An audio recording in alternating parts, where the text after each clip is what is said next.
Bienvenue à tous sur le webinaire Gouvernance et sécurisation Microsoft 365, les bénéfices CoreView dans la journée type des équipes informatiques. Oui, bonjour à tous. Donc Antoine, je suis ingénieur avant-vente pour Progelis et mon rôle est d'accompagner nos clients dans la définition de leurs besoins autour des solutions Microsoft et également des solutions partenaires et plus particulièrement aujourd'hui du côté de CoreView. Bonjour à tous, Jérémy Marsalic, architecte solution CoreView pour la région Europe, essentiellement sur la partie francophone, mais également les UK. Et je suis donc le responsable technique pour toute cette région du monde. Et donc moi-même Romaric, donc chargé de projet marketing au sein de Progelis et animateur aujourd'hui de ce webinaire. Donc aujourd'hui dans l'agenda, on va voir tout d'abord une petite présentation, ensuite la démo d'une journée type et ensuite questions-réponses que vous pourrez bien entendu poser dans le chat en live si vous avez des questions. On va passer quelques minutes sur la présentation à la fois de Progelis et à la fois de CoreView afin que vous puissiez correctement nous identifier et comprendre en quoi Progelis et CoreView, nous pourrions vous accompagner en tout cas dans vos solutions de Microsoft 365. Donc Progelis, qui sommes-nous? Tout simplement, on est partenaire Microsoft depuis toujours. On est ce qu'on appelle un pure player Microsoft. Donc on travaille uniquement sur les solutions Microsoft et des solutions qui sont adossées à l'écosystème, à l'environnement Microsoft. Pour cela, on associe notre savoir-faire qui est confirmé avec finalement la relation de confiance que l'on lie avec nos clients. Aujourd'hui, certains de nos clients sont suivis par nos consultants depuis plus d'une dizaine d'années. Et on va conseiller finalement les entreprises, à la fois les grands comptes, les moyennes entreprises, mais également les PME. Donc on va conseiller les entreprises, les établissements de santé, mais également les collectivités dans leurs orientations stratégiques autour des solutions Microsoft et notamment du cloud de celui-ci. Et donc pour cela, on va s'appuyer finalement sur deux gros axes qui sont les axes humains et les axes liés à l'innovation. Dans la partie humaine, on va s'appuyer sur une brique qui s'appelle la définition et l'adoption des usages. Dans cette brique, finalement, vous allez retrouver une équipe de consultants et de consultantes dédiés à l'accompagnement, au changement et à l'adoption de vos utilisateurs et utilisatrices sur l'environnement Microsoft 365. Donc l'idée, c'est bien d'embarquer, d'accompagner vos utilisateurs dans les usages au quotidien des solutions autour de l'environnement Microsoft. Une autre brique que l'on retrouve dans la partie humain, c'est la réussite de projet. Donc ici, nous avons une équipe de chefs de projet dédiés avec finalement, de par leur sens de l'organisation, qui sont dédiés à la réalisation de vos projets en temps, en heure et dans le cadre finalement qui avait été prévu au départ des missions. Si on se penche maintenant d'un point de vue plutôt innovation, on va retrouver 4 grandes briques. Une des premières briques, c'est les infrastructures, gestion des identités et sécurité. Donc, ce que l'on peut dire ici, c'est qu'on va accompagner vos utilisateurs et vos utilisatrices finalement dans la sécurisation de leur environnement de travail au quotidien, que ce soit d'un point de vue utilisateur, que ce soit d'un point de vue gestion des identités, matériel informatique, etc. On a également une brique qui s'appelle environnement de travail. Ici, on va vous accompagner sur l'environnement de travail de vos utilisateurs. Donc, on va parler du PC, mais on peut également parler de tout ce qui est smartphone, tablette ou autres périphériques que vos utilisateurs vont utiliser pour interagir avec votre système d'information. On va également avoir une brique plateforme et application métier. C'est ce que Microsoft appelle la business app. Finalement, cette équipe, elle va avoir pour rôle de dématérialiser, d'optimiser, et finalement de moderniser vos processus métiers selon les attentes et selon les objectifs que vous êtes fixés dans votre organisation. Et enfin, la dernière brique qui est intéressante également, c'est la brique de communication unifiée. Donc cette équipe, elle a un intérêt finalement pour mettre en relation l'intégralité de vos collaborateurs. L'idée, c'est de rendre plus facile cette collaboration, donc que ce soit par la partie messagerie, par la partie Teams, pour du chat, pour de la communication, mais également par tous les périphériques associés à cette communication. Donc on va parler de téléphonie, on va parler de casque, de micro, de système de visioconférence, etc. Et donc, toutes ces briques, toutes ces équipes au sein de Progelis travaillent, donc, comme je vous le disais, autour de l'environnement Microsoft.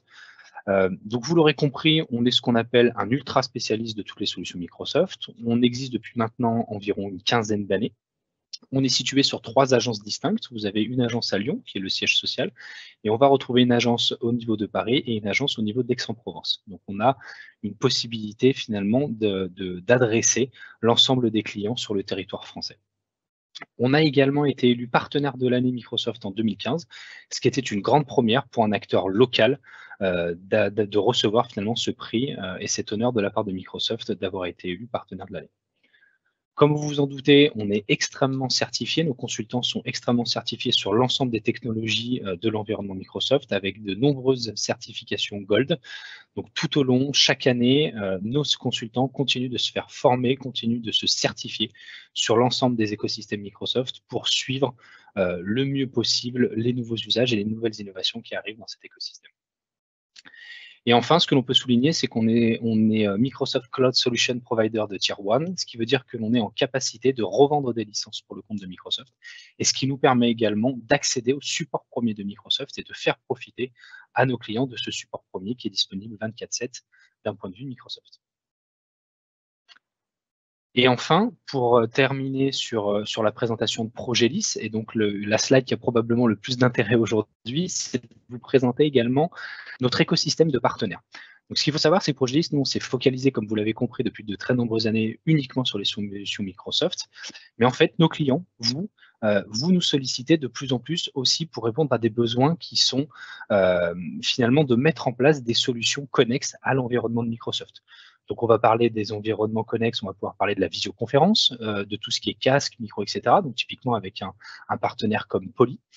Et on va également avoir d'autres partenaires autour de la gouvernance, de la sécurisation de Microsoft 365, typiquement CoreView qui est aujourd'hui avec nous. Donc l'important des partenaires, ce qu'il y a à retenir d'un point de vue partenaire côté Progelis, c'est que finalement, on va avoir un nombre de partenaires qui est relativement restreint. Vous voyez qu'on a à peu près une dizaine ou une quinzaine de partenaires. On a fait volontairement le choix d'avoir un nombre de partenaires relativement restreint pour pouvoir finalement développer une relation de qualité, une relation de confiance avec chacun de ces partenaires et de nous assurer, nous déjà, en amont, côté Progelis, que les solutions que vont proposer ces partenaires sont des solutions qui vont pouvoir appuyer, voire compléter l'offre de Microsoft que nous vous faisons à vous, nos clients. Donc voilà pour la présentation Progelis. Donc j'espère que vous cernez un peu mieux pour les personnes qui ne nous connaîtraient pas déjà, un petit peu comment on pourrait potentiellement vous accompagner au sein de votre écosystème Microsoft. Et je vais tout de suite donc passer la main à Jérémy qui va faire de même avec une présentation rapide de CoreView et en quoi CoreView pourrait effectivement être intéressant dans cet écosystème Microsoft. Merci Antoine. Alors, CoreView, qui sommes-nous? Nous sommes donc des éditeurs d'une solution SaaS spécialisée dans le SaaS Management Platform et on se veut leader sur ce marché. C'est une catégorie définie par Gartner en 2018 et il est à noter qu'à l'heure actuelle, nous gérons un peu plus de 10 millions de boîtes aux lettres réparties dans plus de 100 pays, donc on est vraiment répartis partout sur le globe.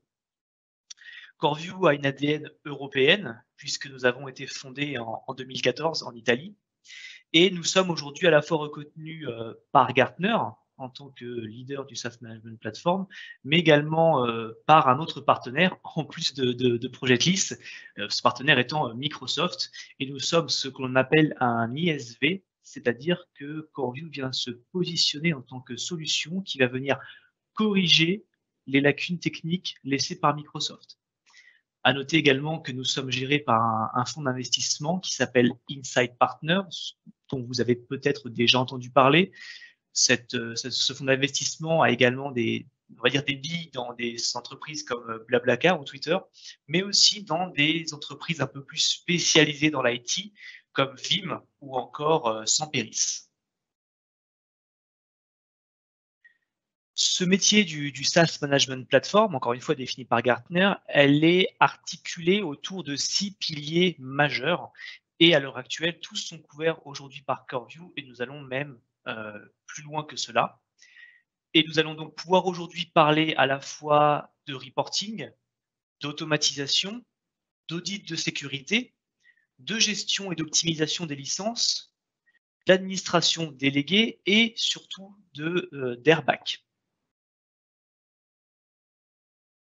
Donc CoreView est encore une fois une solution de SaaS Management Platform et nous avons donc développé un framework qui va venir se positionner en amont d'Office 365 pour protéger, gérer et optimiser l'utilisation de cette solution SaaS et potentiellement d'autres SaaS. Tout cela, encore une fois, en venant étendre les capacités d'Office 365 pour les administrateurs, les opérateurs, etc., etc. Lorsqu'on regarde l'intégration de CoreView sur le périmètre Microsoft, CoreView vient se présenter comme une surcouche aux admin centers Microsoft qui sont, comme vous le savez sans doute, assez nombreux. À noter que nous avons un hébergement Azure, nous sommes en mode full cloud Microsoft. Et notre métier principal, c'est de venir collecter des métadonnées sur Office 365 ainsi que sur tous les services et tous les workloads associés. Et dans CoreView, on va venir consolider ces données et les enrichir pour vous les retranscrire, vous les retransmettre. Et donc, qui dit collecte de métadonnées dit que l'on souhaiterait éventuellement agir ensuite sur ces métadonnées et donc lancer éventuellement des actions Microsoft depuis l'environnement CoreView. Les piliers fonctionnels de CoreView, les deux premiers les plus importants sont les tenantes virtuelles et la notion de airbag. Les tenantes virtuelles, c'est notre réponse pour limiter le périmètre des administrateurs, ce qui n'est à l'heure actuelle pas possible avec l'environnement Microsoft. On va donc en fait via CoreView venir découper de façon logique un tenant unique en plusieurs petites entités et en se basant par exemple sur des attributs utilisateurs tels que le pays ou le département ou autre. Il y a également cette notion de airbag où l'on va venir de façon granulaire déléguer des actions à des opérateurs pour exécuter des actions sur les objets. La collecte des métadonnées, quant à elle, donne lieu effectivement à du reporting au fil de l'eau sur tous les threads, tous les services d'Office 365. La partie management, elle, va venir proposer aux opérateurs de lancer les actions via un compte de service extrêmement sécurisé sur les objets Office 365. Et enfin, nous avons mon pilier favori qui reste l'automatisation via la notion de workflow. On va donc pouvoir orchestrer et automatiser les actions présentes dans CoreView, comme des processus d'onboarding, d'offboarding, du nettoyage de sheets SharePoint, de Teams, etc., de façon complètement automatique et en plus extrêmement simple. Et pour finir, nous avons également notre agent hybride, puisque CoreView est destiné effectivement à Office 365, mais via notre agent, nous sommes en capacité également d'aller travailler avec des Active Directory locaux et des serveurs Exchange locaux.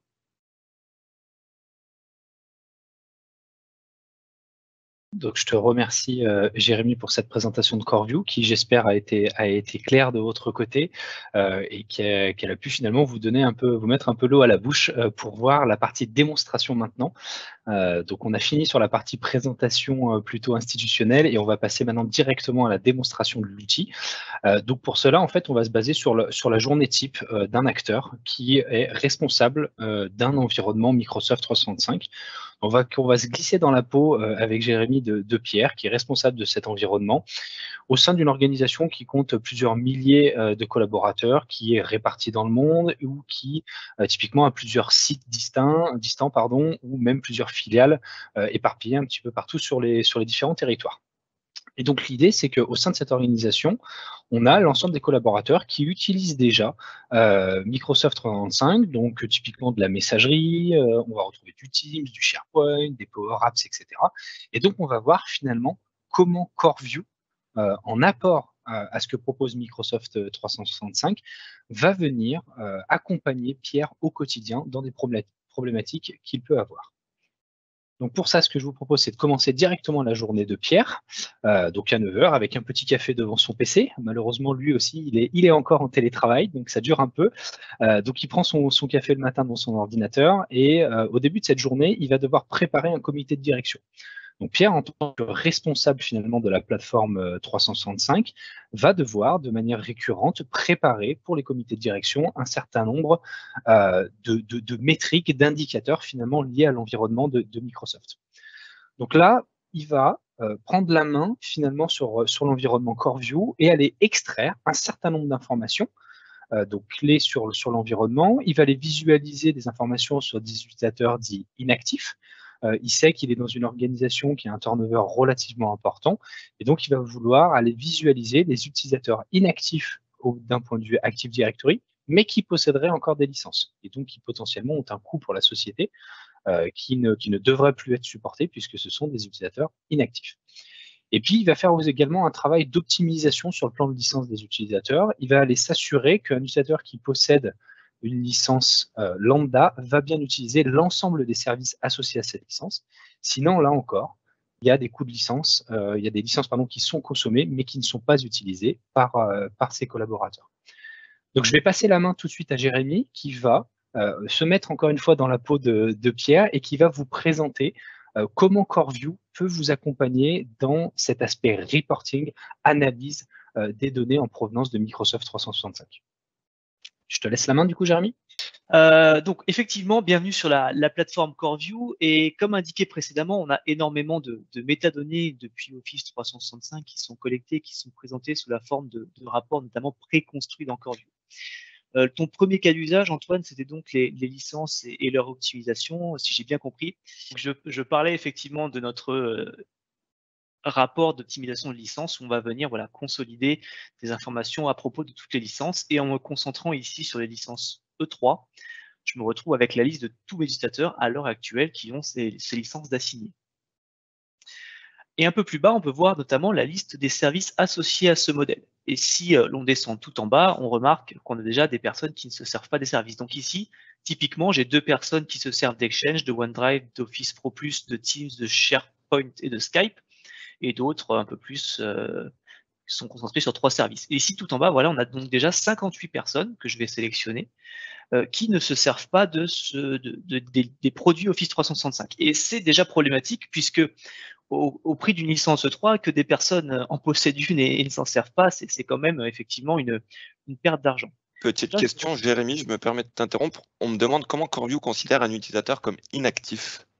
Inactif, c'est-à-dire que il ne s'est jamais connecté, il n'a jamais utilisé les services. Et là, en l'occurrence, le rapport d'optimisation, lui, est filtré sur les 90 derniers jours. Donc, on va aller se dire que sur les 90 derniers jours, la personne n'a utilisé aucun des services Office 365 liés à sa licence.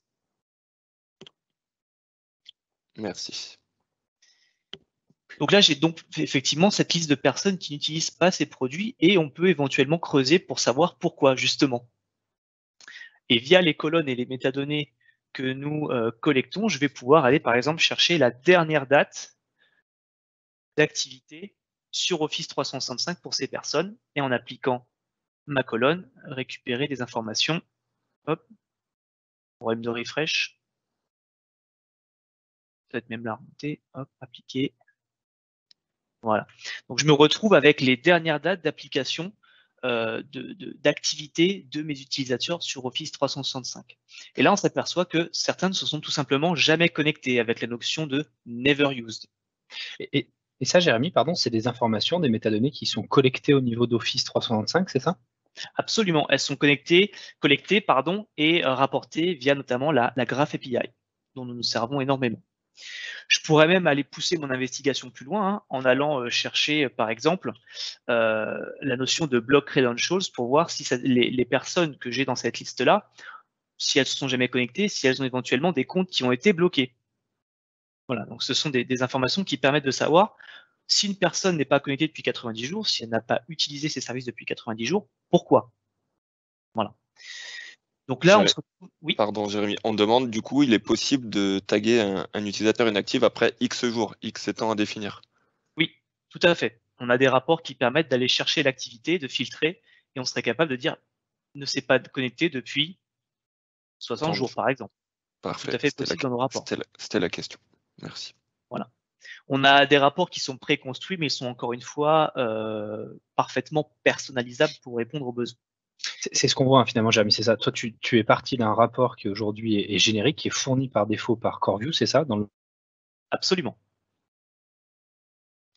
On a la capacité en tant que client ou utilisateur d'aller personnaliser nos propres rapports, c'est ça? Tout à fait. Et on me demande si c'est du temps réel ou si c'est du daily update.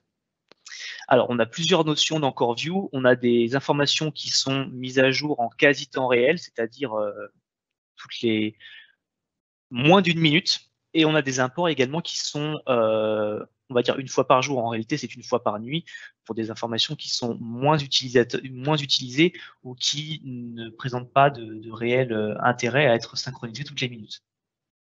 Là, typiquement, ce sont des informations, le last Microsoft Steam Day, qui est mise à jour quasiment toutes les minutes. Donc la seconde option qu'on pourrait avoir suite à, mettons, à la mise en place de ce filtre, ça va être de sauvegarder cette information, comme tu le disais tout à l'heure Antoine, sous la forme d'un indicateur que je pourrais ensuite éventuellement revenir plus tard, plutôt qu'à chaque fois refaire mes filtres.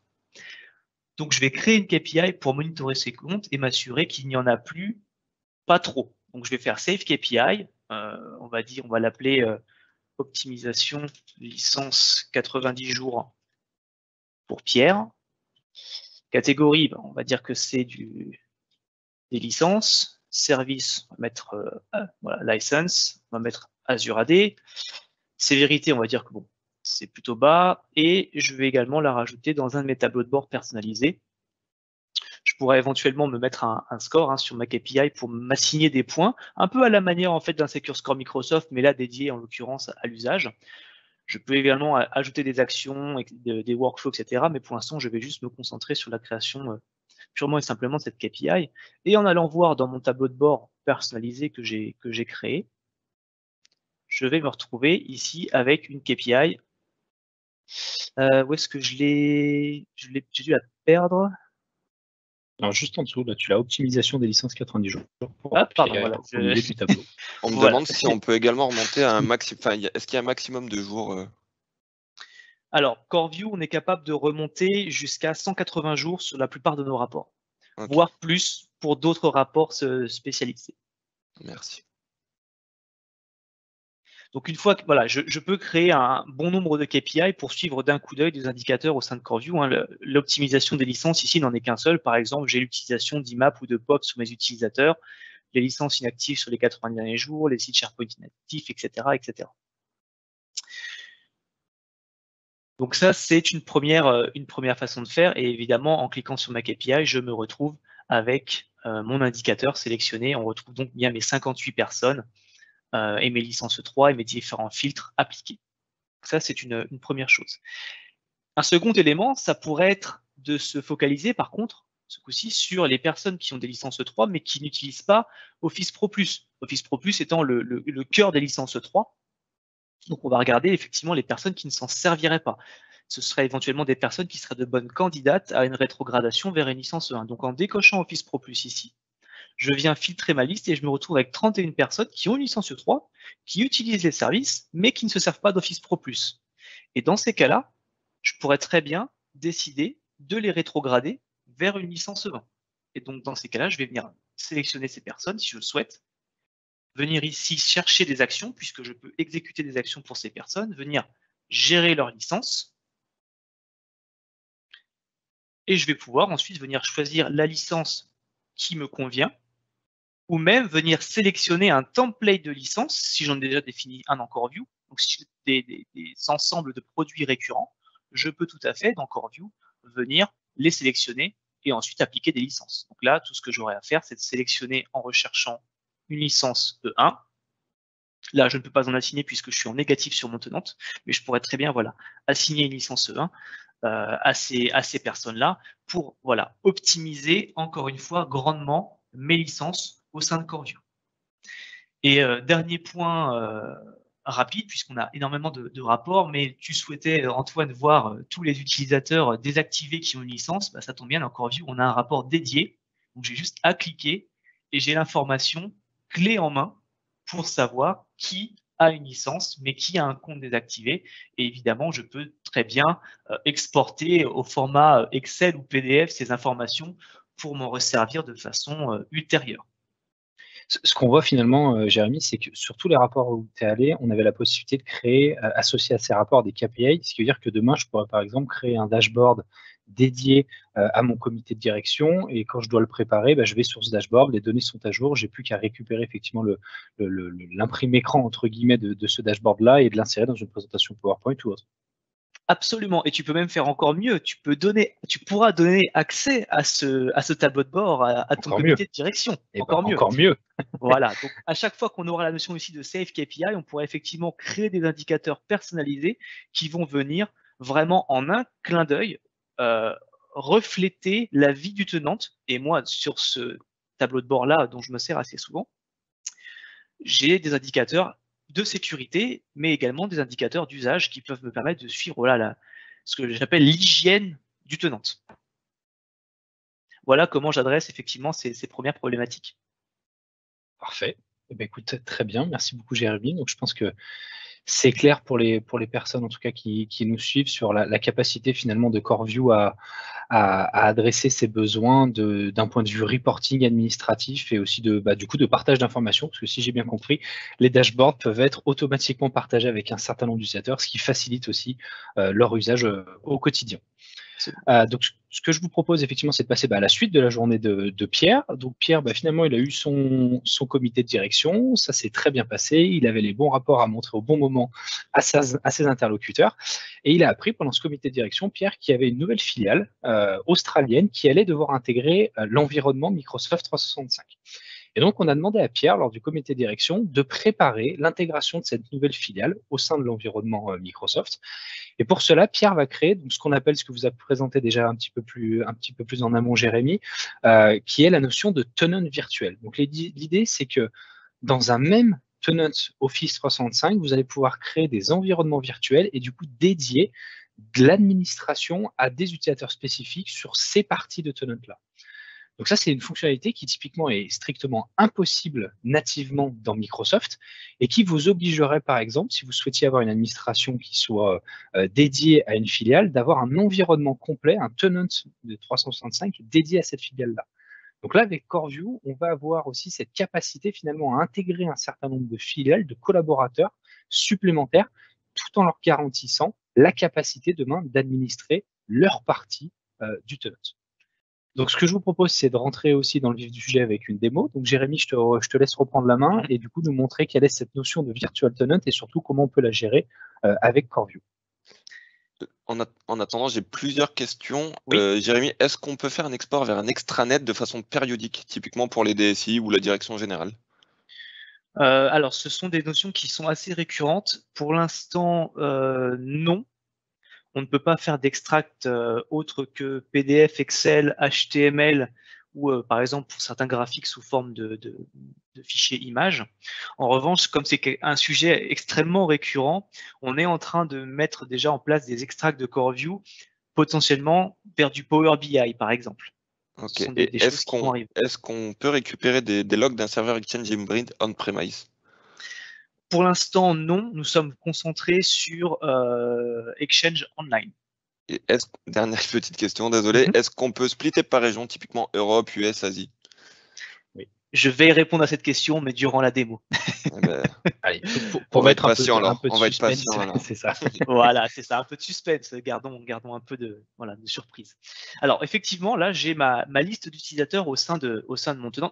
Vous voyez bien tous mon écran. Hein. Oui, c'est bon, c'est parfait. Pas de souci. Je ne me ferai pas avoir deux fois. Non, ça devrait être bon cette fois-ci. On a effectivement tous nos utilisateurs. Là, je suis en tant que super administrateur dans CoreView et j'ai effectivement tous mes utilisateurs. Donc dans CoreView, on a deux façons de gérer la sécurité et la délégation pour le genre de cas dont tu parles, Antoine. On a donc cette notion de vTenant et les ensembles de permissions. Donc, dans un premier temps, pour notre opérateur, on va créer effectivement un vTenant. Cette fonctionnalité, elle permet de limiter le périmètre des objets qu'un opérateur peut visualiser. C'est donc une première façon de cloisonner les données au sein d'un tenant. Et on va donc créer un vTenant pour cette société australienne qui s'appelle Unifrontier. Donc dans CoreView, là vous le voyez, j'ai vraiment tous mes utilisateurs avec 18 757 résultats. Je vais venir créer dans CoreView un vTenant que je vais appeler Australia Unifrontier. Je pourrais éventuellement lui mettre une description. Je peux lui assigner un opérateur, c'est-à-dire que je peux assigner un ou plusieurs opérateurs CoreView ou par l'appartenance notamment à un groupe. Donc ces personnes, quand elles se connecteront, se verront assigner ce vTenant. Et dans notre cas présent, je vais simplement me concentrer sur les utilisateurs, sachant que je peux quand même filtrer les groupes, les numéros de téléphone, les périphériques et même les tenantes, puisque CoreView est également une solution multi-tenante.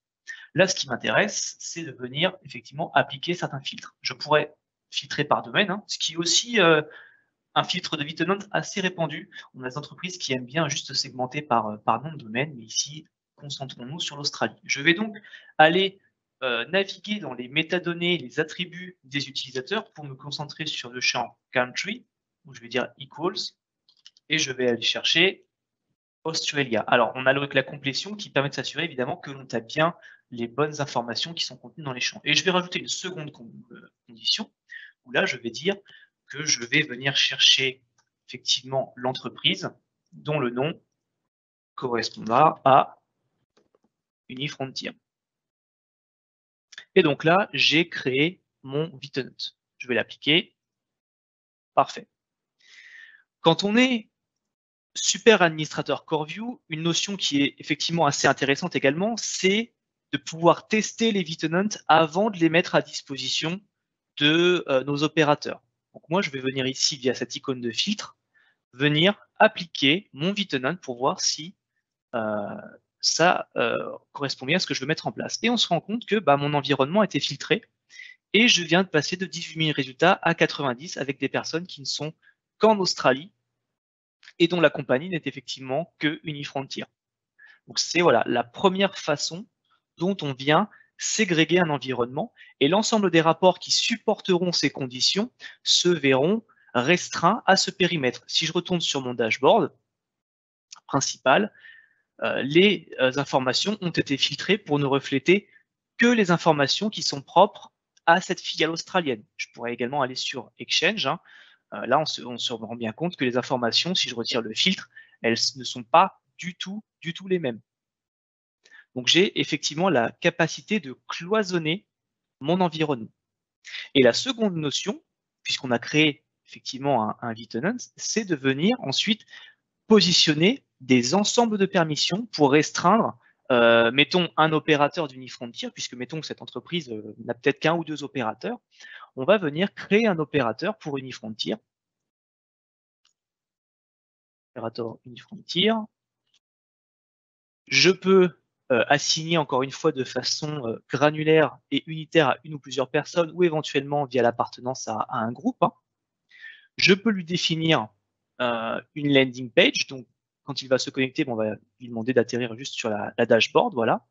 Je vais pouvoir définir les menus auxquels il va avoir accès, donc l'ensemble des rapports CoreView ainsi que les différents onglets. Je vais choisir éventuellement de lui donner accès à User Report, peut-être à quelques rapports dans Teams. Voilà.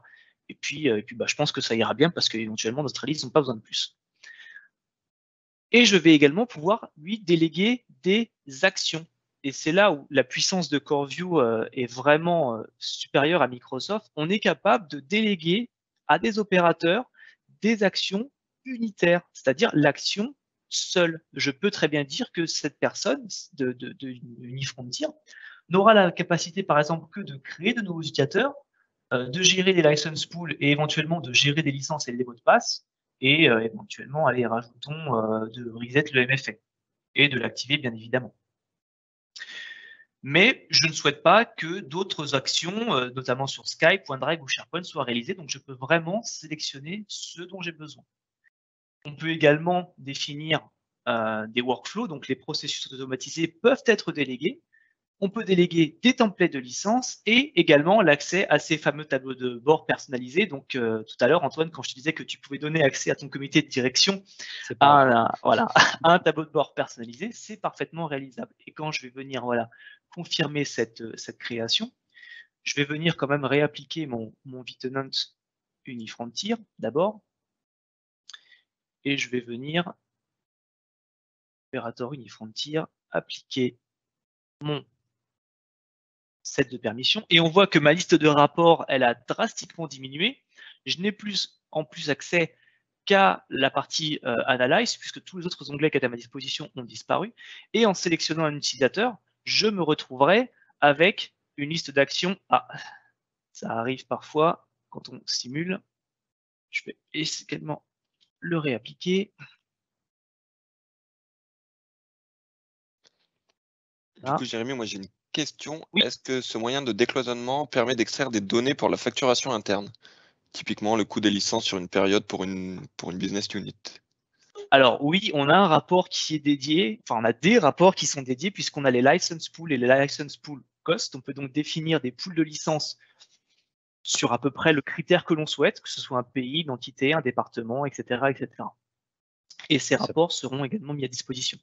Donc ça permet effectivement pour une société possédant plusieurs filiales de faire de la refacturation interne d'un point de vue licence.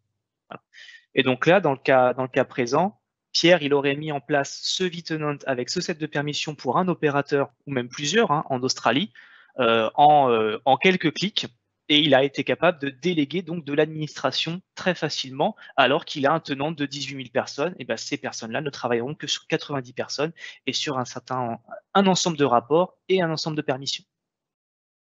Ce qui est plutôt génial, effectivement, puisque ça permet, dans des grosses structures, de déléguer quand même à des acteurs locaux des tâches administratives au niveau de Microsoft 365, en ayant un périmètre, encore une fois, qui soit restreint à cette localisation. Absolument. Et voilà pour la partie délégation. Parfait. Eh ben, écoute, très bien. Je vais reprendre la main du coup. Donc, merci Jérémy pour cette partie effectivement délégation et puis notion de tenant virtuel qui, je pense, intéresse énormément de gens. C'est une demande qu'on a de beaucoup de nos clients et qui aujourd'hui n'est absolument pas couverte nativement par Microsoft.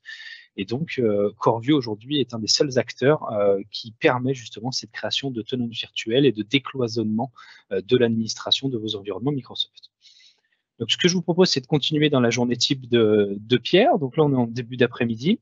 Et Pierre va travailler sur une nouvelle demande qui lui a été faite des ressources humaines concernant le processus d'intégration de nouveaux collaborateurs.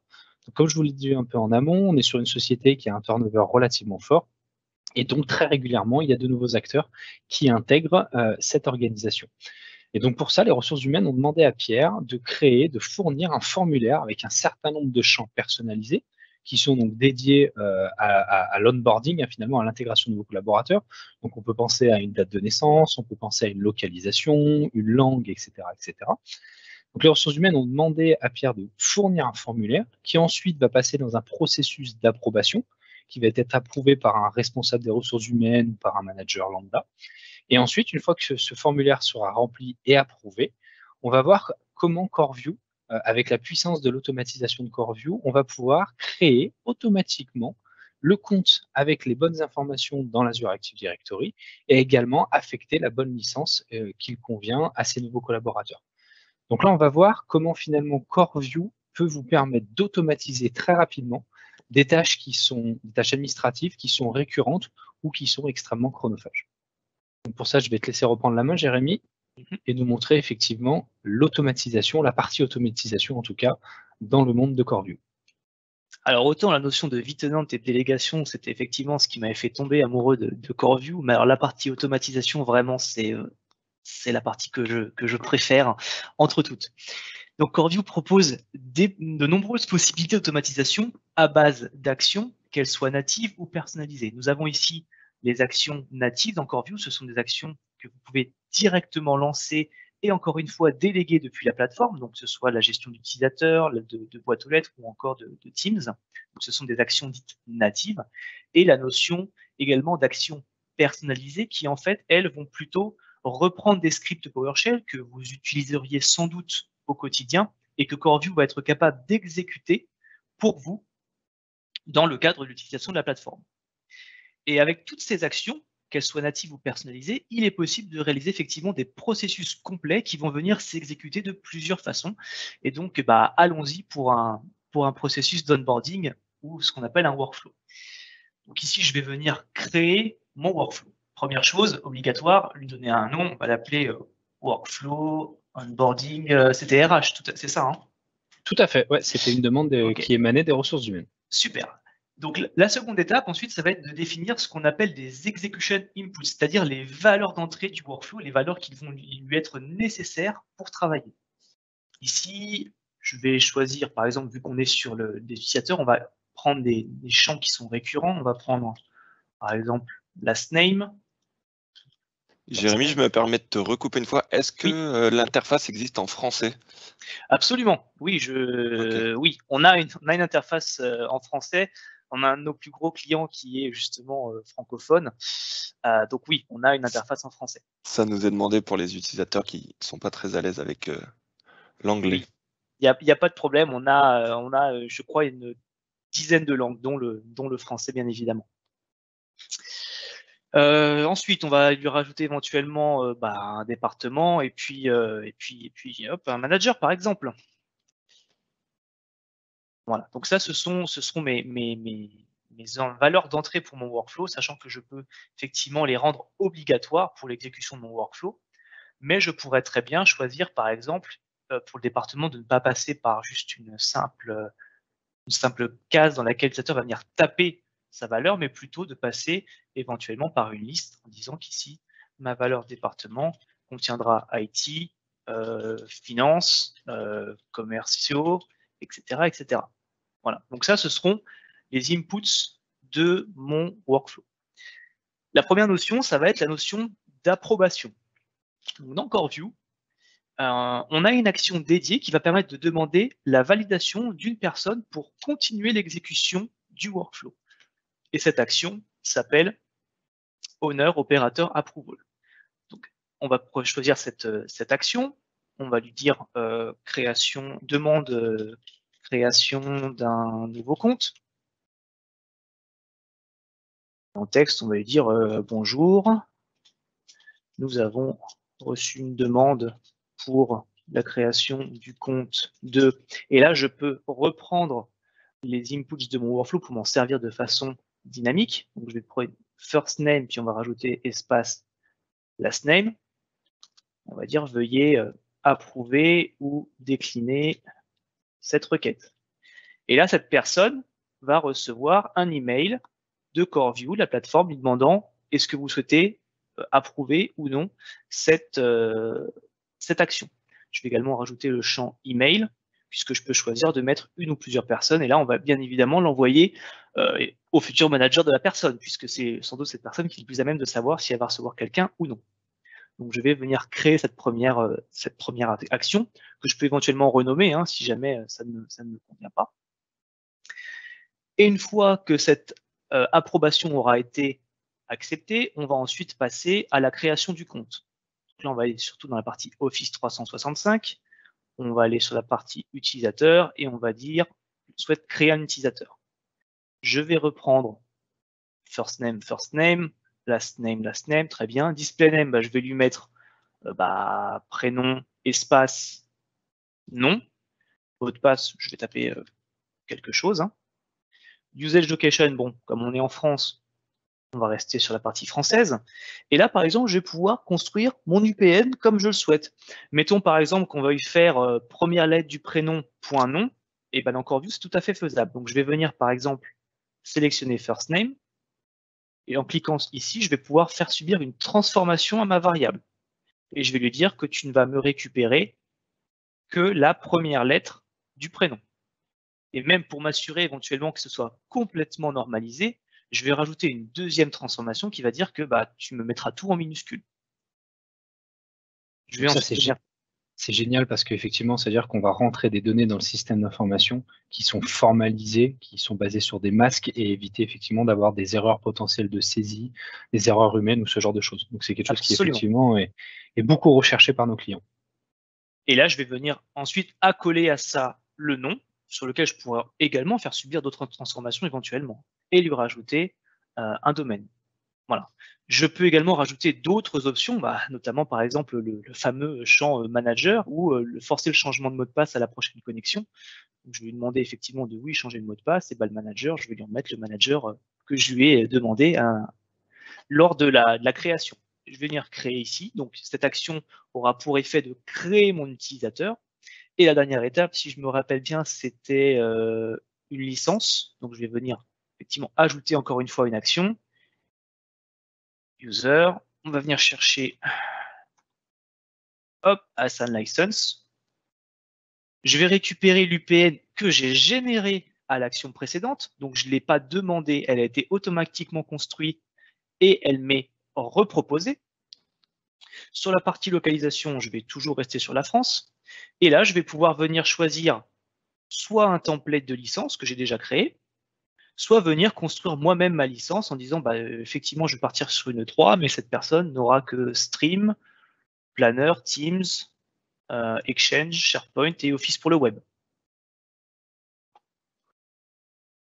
Ah, j'ai oublié, excusez-moi, de cliquer sur le bouton en haut. Hop, ça ira bien. Apply, create. Là, je viens sauvegarder, publier, et mon workflow est créé. Donc là, on est... Jérémy, pardon, pour la création de workflow, est-ce qu'on peut utiliser des déclencheurs externes? Oui, tout à fait. L'un de mes cas d'usage favoris, c'est... alors, on a une API REST. Donc, mon cas d'usage préféré, c'est de déclencher des workflows depuis, par exemple, du Power Automate. On a mis en place un formulaire avec Microsoft Forms qui vient activer un workflow pour la mise en place d'une convention de nommage pour créer des groupes Teams. Et via, encore une fois, aussi un mécanisme d'approbation. Donc, c'est parfaitement réalisable. Merci. Et sur la notion de workflow, là, on est effectivement sur un cas très simple, hein, mais on a des cas d'usage qui sont quand même beaucoup plus complexes. Par exemple, pour notre plus gros client, le processus d'onboarding comporte 48 étapes. Moi, là, c'est un cas d'usage un peu plus complet où je viens effectivement, encore une fois, demander l'approbation d'un opérateur, retirer les caractères spéciaux comme les E accent aigu, les CCD, les tirets éventuellement du prénom et du nom pour avoir quelque chose, encore une fois, de normalisé, chose sur laquelle tu as insisté tout à l'heure, Antoine. Créer un utilisateur, gérer un mot de passe, assigner une licence en fonction du département, donc une 3 si on est dans Finance et dans Sales, ou une 5 si on est à l'IT, envoyer une welcome letter, informer le manager de la création du compte. Voilà, on a énormément de cas d'usage qui sont disponibles dans CoreView, et en rajoutant la surcouche PowerShell, on peut vraiment faire à peu près tout ce qu'on veut. Et ce qui est génial, c'est qu'effectivement, avec cette solution-là, on est en capacité de fournir à des utilisateurs lambda, non administrateurs du tenant, des possibilités finalement d'action sur cet environnement-là, puisque là, nos ressources humaines, typiquement dans le cas d'usage qu'on vous présente, les ressources humaines vont remplir un formulaire et ensuite il va y avoir un processus complet qui finira in fine par la création du compte dans l'Azure Active Directory. Donc on est vraiment à mi-chemin finalement entre les deux mondes et cette capacité d'adresser aussi aux utilisateurs finaux des composants de CoreView. Voilà, c'est pour la partie automatisation. Parfait. Eh bien, écoute, je vais reprendre la main. Merci Jérémy pour cette partie automatisation qui, je l'espère, était très claire pour vous. Donc là, on était effectivement parti sur le monde, enfin une demande en tout cas qui émanait des ressources humaines. Mais je pense que vous l'avez bien compris, ça peut vous aider, vous accompagner dans l'automatisation d'un grand nombre de processus internes à votre entreprise. Donc, ce que je vous propose, c'est de passer à la dernière partie de la journée de Pierre, donc qui a déjà bien travaillé sur plein de sujets, mais qui a effectivement passé quasiment l'intégralité de sa journée sur le module CoreView. Et là, sur cette dernière partie de journée, Pierre, il va plutôt travailler sur la sécurisation et la gouvernance de son environnement 365. Au cours de la journée, il y a un de ses collaborateurs qui lui a remonté avoir reçu un email qu'il considère comme étant du phishing. Et finalement, après analyse, Pierre s'est rendu compte que cet email avait été reçu par un grand nombre de collaborateurs au sein de son organisation. Et donc, son premier travail, ça va être d'éliminer cette menace. Et pour cela, il va pouvoir supprimer cet email qui a été détecté comme étant du phishing de l'ensemble des boîtes aux lettres d'Office 365 et du coup de s'assurer qu'aucun collaborateur pourrait, voilà, de manière impromptue, cliquer sur les éléments qui sont dans cet email de phishing. Et la deuxième chose, c'est qu'on remonte au quotidien de plus en plus à Pierre des attaques en provenance donc de l'extérieur sur des boîtes aux lettres dites VIP. Donc en VIP, on va pouvoir penser à des directeurs, des managers, des personnes ayant des accès assez évolués et importants sur l'environnement Microsoft. Et donc pour ça, Pierre va créer ce qu'on appelle une alerte sur ces boîtes aux lettres. Et lorsque ces boîtes aux lettres, le paramétrage, la configuration de ces boîtes aux lettres va évoluer, Pierre va recevoir une alerte et ensuite Pierre décidera s'il doit ou non avoir une action de rémédiation sur les paramètres et les modifications qui ont été effectuées sur ces boîtes aux lettres VIP. Et donc pour la dernière fois de ce webinaire, je vais repasser la main à Jérémy qui va vous montrer au sein de CoreView comment on peut également adresser cette notion de sécurisation et de gouvernance. Je me permets juste un tout petit retour sur la partie workflow puisque j'ai oublié de vous montrer quelque chose. C'est juste l'exécution du workflow. Quand je vais cliquer effectivement sur le run, je vais avoir un formulaire où je vais pouvoir renseigner mes différentes options. Donc c'est comme ça que ça se présente. Et c'est ce formulaire qui sera présent au personnel, par exemple, des ressources humaines. Absolument. Je vous remonte très brièvement avant d'enchaîner sur le sujet suivant. Là, en cliquant sur Run, je me retrouverai avec ce formulaire qui sera à disposition éventuellement des RH pour renseigner et créer un compte utilisateur. Je vais basculer effectivement sur l'autre environnement, donc sur ce sujet de phishing. Donc sur cette plateforme, moi j'ai créé une action personnalisée qui se base sur les outils fournis par Microsoft, qui vont aller soit copier du contenu ou nettoyer du contenu dans une base de boîte aux lettres d'un utilisateur. Donc ici, via une action personnalisée, j'ai choisi effectivement une cible, j'ai spécifié des inputs qui sont requis par mon script PowerShell, et ici j'ai copié-collé mon script PowerShell dans CoreView pour en fait réaliser cette action. Et ici, je vais venir exécuter cette action sur Arsène Lupin en l'occurrence, puisque c'est sa boîte aux lettres qui a été compromise. Donc je l'ai sélectionné et là je vais dire tu vas aller me chercher, j'ai la boîte d'Arsène sous les yeux, tu vas aller me chercher tous les emails qui contiennent deployment team. Tiens. Donc je vais aller taper ici ma requête, ce que je souhaite aller supprimer. Hop. Je vais dire que je veux aller supprimer le contenu. Je pourrais choisir effectivement une boîte aux lettres cible si je souhaite copier le contenu, mais là je veux juste me concentrer sur la suppression. Je vais cliquer sur Proceed et l'action va venir s'exécuter côté CoreView. Donc là, je vous montre à nouveau la boîte aux lettres d'Arsène. Donc les actions CoreView sont ensuite envoyées sur le tenant de Microsoft, puisque c'est Microsoft qui va ensuite exécuter les actions. CoreView n'exécute rien en soi sur le tenant. On va juste venir se contenter de passer l'information à Microsoft qu'il faut réaliser cette action sur la boîte aux lettres de l'utilisateur. Et donc, à partir de là, le nettoyage de la boîte aux lettres est en cours, l'action va venir s'effectuer et le nettoyage de la boîte aux lettres se fera. Alors, ces actions, effectivement, en fonction du contenu de la boîte aux lettres, en fonction du temps de recherche, en fonction du nombre d'éléments, peuvent prendre plus ou moins de temps. Et en plus, je vois que le temps commence à manquer. Je vais peut-être donc en plus passer sur la partie audit et la partie log de sécurité. Mais bon, en tout cas, dans CoreView, sachez que voilà, faire du nettoyage, hop, voilà, il suffisait de le dire. Donc là, si j'agrandis de nouveau ma boîte aux lettres, on voit que tous mes emails ont disparu. Donc je suis allé supprimer le contenu dans cette boîte aux lettres via CoreView. Et gardez bien en tête que une action personnalisée peut être déléguée. Donc je peux mettre en place une action aussi puissante que je le souhaite, mais la déléguer qu'à une certaine partie de la population pour la partie sécurité. Et dans la partie audit log, pour le second sujet, hein, qui est la mise en place d'une alerte, la partie audit log de CoreView, elle concentre tous les logs propres à Office 365 et à la petite brique Azure AD qui est liée également à Office 365.